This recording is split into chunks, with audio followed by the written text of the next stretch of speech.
Ism నిష్పాక్షికత మానయిజం సమగ్రమైన వార్తలు, innovative కథనాలు, సీనియర్ జర్నలిస్టుల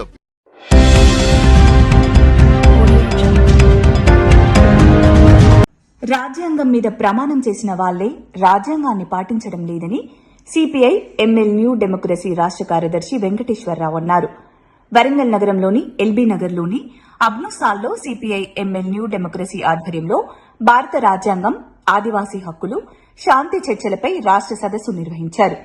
గోదావరి పరివాహక ప్రాంతాల్లో ఉంటున్న ఆదివాసులను క్రూరంగా హత్య చేసి వారి కాళ్ల కింద, వాళ్ల గూడు కింద ఉన్న ఖనిజ సంపద దోచుకెళ్లేందుకే ఆపరేషన్ ఖగార్ చేపట్టారని, ఇవాళ ఆపరేషన్ ఖగార్ పేరుతో హింసకు ప్రభుత్వాలు పాల్పడుతున్నాయని, ఆదివాసీలు కనీసం తిండి లేని పరిస్థితుల్లో జీవనం సాగిస్తున్నారని, చట్టసభలలో ఉన్న నాయకులు భారత రాజ్యాంగం పేరుపై ప్రమాణం చేసి రాజ్యాంగంలోని ఆర్టికల్ 3, 4లను అమలు చేయడం లేదని, ఆదివాసుల హక్కులు సాధించుకునేందుకు పోరాటాలు శరణ్యమని, తాము ఆ వైపుగా పోరాటాలు చేసేందుకు సిద్దమవుతున్నామని సిపిఐ ఎంఎల్ న్యూ డెమోక్రసీ రాష్ట్ర కార్యదర్శి వెంకటేశ్వరరావు తెలిపారు.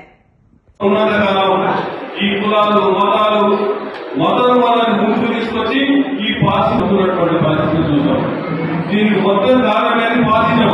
ఈ పాసిజంలో ఆపరేషన్ ఖగార్ పేరుతోటి ఆదివాసులు ఎందుకు అడ్డమవుతాము? ఇప్పటికీ 500 మంది కార్పొరేట్ కంపెనీలకు అప్పచెప్పడం కోసం జరుగుతున్నది. కార్పొరేట్ సంస్థలను ఎవడో ఆదాని చేస్తున్నటువంటి పరిస్థితి. రాజ్యాంగం మీద ప్రమాణం చేసిన వాళ్లే రాజ్యాంగాన్ని ఉల్లంఘిస్తున్నారు. రాజ్యాంగం నమ్మని వాళ్ళ సంగతి వదిలేయండి. రాజ్యాంగం ప్రమాణం చేసి పార్లమెంట్ అసెంబ్లీల సాక్షిగా మేము నడిపిస్తున్నామని చెప్పిన వాళ్ళు రోజు ఉల్లంఘిస్తున్నారు. 1 నుంచి 30 దాకా కాన్స్టిట్యూషన్ లో ఉన్న ఏ హక్కుని అమలు జరుగుతుంది. ఇలాంటి ఒక దౌర్భాగ్యమైన పరిస్థితి ఉంది. అంతేకాకుండా రాజ్యాంగంలోని 5, 6 షెడ్యూల్ ఉన్నాయి. దాని ప్రకారం ఆదివాసీలకి సర్వ హక్కులున్నాయి. ఈ సర్వ హక్కుల్ని ఏ హక్కుని కూడా అమలు జరపలేదు. బ్రిటిష్ వాడు ఈ దేశంలో ఎంటర్ అయిన దగ్గర నుంచి క్రిమినల్ యాక్ట్ తీసుకొచ్చింది. దాన్ని రద్దు కోసం అనేక ఉద్యమాలు జరిగిన తర్వాత అనేక కొత్త చట్టాలు వచ్చినాయి. అనేక పోరాటాలతో 1969లో శ్రీకాకుళం ఉద్యమంలో రక్తం ఓడిన తర్వాత, కొండలన్నీ ఎరుపెక్కిన తర్వాత 170 చట్టం వచ్చింది. తర్వాత 96లో పెసా చట్టం వచ్చింది. 2006లో హక్కులు దున్నే వాళ్ళకి హక్కు ఇవ్వడానికి అటవీ హక్కుల చట్టం వచ్చింది.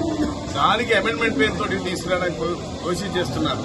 ఇవాళ ఆదివాసీ ఉన్న హక్కుల్ని అమలు జరపకపోగా, వాళ్ళని ఖాళీ చేయకుండా అక్కడ అమలు జరుపుకోవడానికి వాళ్ళ కాళ్ల కింద, వాళ్ళ గుడిసె కింద, వాళ్ళ గూడు కింద, వాళ్ళ భూమి కింద ఉన్న ఖనిజ సంపదని దొంగిలించడానికి అవకాశం లేదు. కాబట్టి వాళ్ళకి చెప్తున్నారు, లేకుండా చేస్తున్నారు. ఇలాంటి దుర్మార్గాల్ని ఖండించి శాంతి చర్చలు జరపని ఒకవైపు అంటున్నాం, రాజ్యాంగాన్ని అమలు జరపని, నువ్వు చెప్పిన రాజ్యాంగాన్ని నువ్వు అమలు జరపని అడుగుతున్నాం.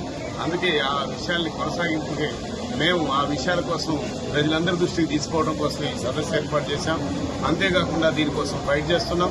మేము ఆదివాసీల హక్కుల కోసం గోదావరి పరివాహక ప్రాంతంలో 12 లక్షల ఎకరాల భూములు ఇవాళ ఆదివాసీలు అన్నం తింటున్నారంటే, మట్టి పిసుకొని బతికే మనుషులు, అడవిలో దొరికే సంపదతోటి బతికే వాళ్ళు, అడవిలో దొరికే తేనె తాగి గడ్డలు తిని బతికే సోదరులు ఇవాళ కనీసం అన్నం తినడానికి అవకాశం ఉద్యమాలు తప్ప మరొకటి కాదు. గోదావరి పరివాహక ప్రాంతంలో చంద్ర పుల్లారెడ్డి గారి నాయకత్వం జరిగిన ఉద్యమం కానీ, వాటి దాకా జరుగుతున్న ఉద్యమాలు తప్ప మరొకటి కాదు అనే విషయాన్ని మనం దృష్టికి తీసుకొస్తూ, అందుకే చట్టం ఉన్నోడికి చుట్టగానే ఉంటుంది. మనం పోరాడుతున్నాం, సాధిస్తున్నాం. ఈ సాధించిన వాటిని అమలు జరుపుకోవడానికి కూడా సాధించాల్సిన దౌర్భాగ్యమైన స్థితి ఉంది. కాబట్టి మనం పోట్లాడదాం. ప్రజలందరినీ కూడా ఈ కనీస హక్కుల కోసం కూడా నిలబెడదాం, కనబడదాం అనే విషయాన్ని మేము అందరి దృష్టికి తీసుకోవడానికి, ప్రజాస్వామికవాదులందరూ ఈ ప్రజాస్వామిక హక్కుల్ని, ప్రజల జీవనానికి సంబంధించిన హక్కుల్ని, జీవించే హక్కుని, మాట్లాడే హక్కుని, ఇట్లాంటి వాటిని గౌరవించేటట్టుగా ఒత్తిడి చేయడానికి ప్రజలందరినీ మేము కోరుతా ఉన్నాం. ప్రజాస్వామికవాదులందరినీ కోరుతా ఉన్నాం. సాధినేని వెంకటేశ్వరరావు, సిపిఎంఎల్. చిన్న వాటికి పోలీసులు శాంతియుత దానికి కూడా పర్మిషన్ కూడా చాలా ఇబ్బంది పెడుతున్నారు. అంటే కామ్రేడ్ అంటే దాని మీద మీరు ఎదుర్కొన్నారు. పోలీసులు పర్మిషన్ ఇవ్వకుండా అంటే జస్ట్ వామపక్షుల పార్టీలనే ఇబ్బంది పెడుతుంది. ఎప్పటికీ 7వ వాగ్దానం చేసిండు. అయితే 8వ వాగ్దానం మనం చేయాల్సింది ఉంది. బిడ్డ, నువ్వు చేసిన 7 వాగ్దానాలు, 420 వాగ్దానాలన్నీ కూడా అమలు జరపట్లేదు. కాబట్టి 8వ వాగ్దానం ఏం చేస్తున్నావు, నిన్ను మట్టి కనిపిస్తామని చెప్పాల్సిన అవసరం ప్రజలందరికీ ఉందనే విషయాన్ని చెప్తున్నాం అంతే. ఎందుకంటే చాలా తేడా ఏమి లేదు. రేపటికి 50 సంవత్సరాలు ఎమర్జెన్సీ వచ్చి ఇదే రోజు రాత్రి ఎమర్జెన్సీ పెట్టారు. 50 సంవత్సరాల తర్వాత కూడా ఆ ఛాయలు ఎక్కడికి పోకుండా కనపడుతున్న పరిస్థితుంది. ఈ పర్మిషన్ కూడా ఇవాటి దాకా లేట్ చేసి ఇప్పుడు మీటింగ్ జరుపుకోవాల్సి, పొద్దున 10ంటికి స్టార్ట్ చేసుకోవాల్సిన మీటింగ్ ఇప్పుడు నడుపుకోవాల్సిన స్థితి ఏర్పడింది. అందుకే ఇప్పటికైనా సోయిలోకి వచ్చి పద్ధతికి భిన్నంగా పాటిస్తున్నామని, ఆ ఫాసిజానికి వ్యతిరేకంగా మేము ఉన్నామని మాట్లాడే పెద్ద మనుషులు ఇక్కడ ప్రజాస్వామికాన్ని కూడా అమలు జరపమని ఈ ప్రభుత్వాన్ని విజ్ఞప్తి చేస్తూ, కేంద్రంలో ఫాసిజం తప్ప మరొకటి లేదు అనే విషయాన్ని కూడా దాన్ని కూడా తప్పనిసరి మనం అందరం ప్రతిఘటించాలి, వ్యతిరేకించాలి, దానికి వ్యతిరేకంగా పోరాడాలని మేము అందరికీ కోరుకుంటూ ప్రజలందరినీ కూడా దాంట్లో పాల్గొమని విజ్ఞప్తి చేస్తాం.